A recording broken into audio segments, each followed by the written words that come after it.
عن عبد الله بن عمرو وجابر بن عبد الله رضي الله عنهم مرفوعا المسلم من سلم المسلمون من لسانه ويده والمهاجر من هاجر ما نهى الله عنه وعن أبي موسى رضي الله عنه قال قلت يا رسول الله أي المسلمين أفضل قال من سلم المسلمون من لسانه ويده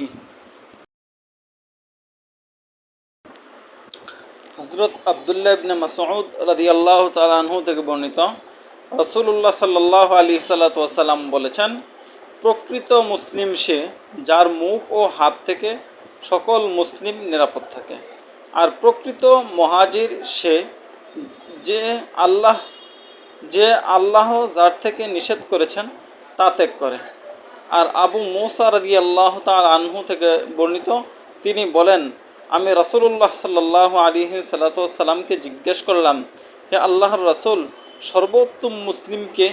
তিনি বললেন, যার মুখ ও হাত থেকে মুসলিমরা নিরাপদ থাকে।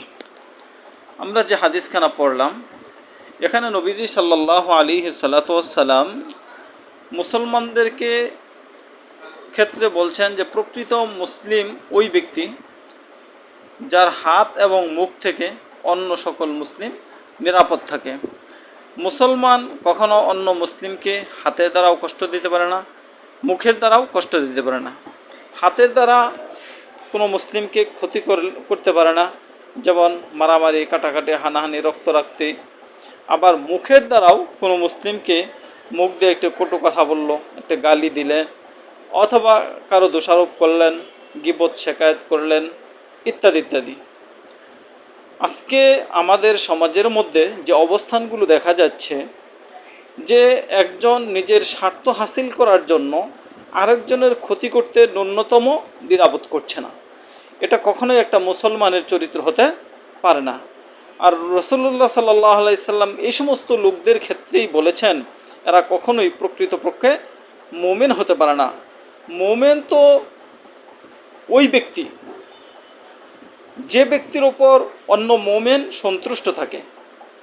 কেন সন্তুষ্ট থাকে? সে এমন এক ব্যক্তি, সে সবসময় মানুষের কল্যাণ কামনা করে এবং সবসময় মানুষের উপকার করতে যদি সক্ষম নাও হয়, কখনো ক্ষতি করে না।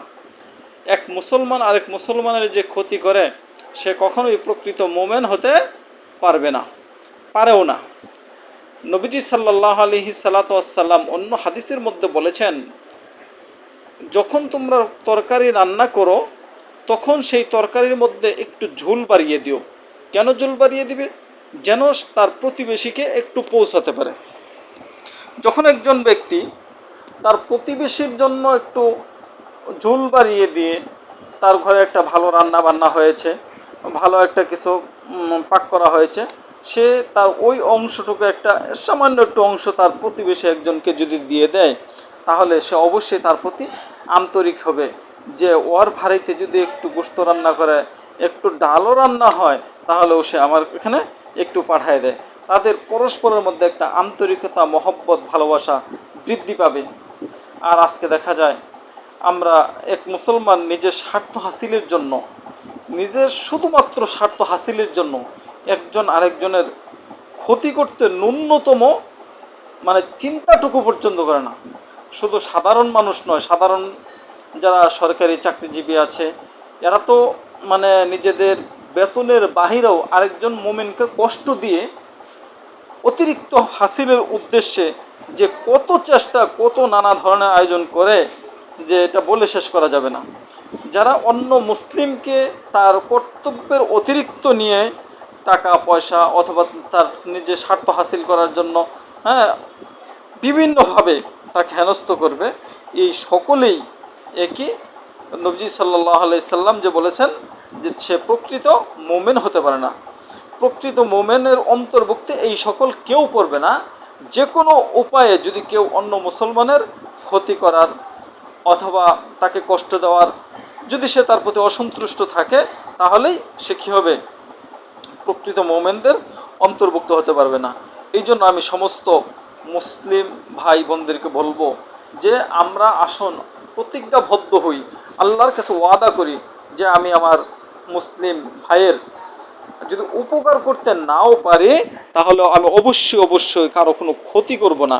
আমরা সকলেই মিলে মিশে একাকার হয়ে জীবন যাপন করব। সকলেই চ্যানেলটি সাবস্ক্রাইব করবেন। আসসালামু আলাইকুম রহমতুল্লাহ।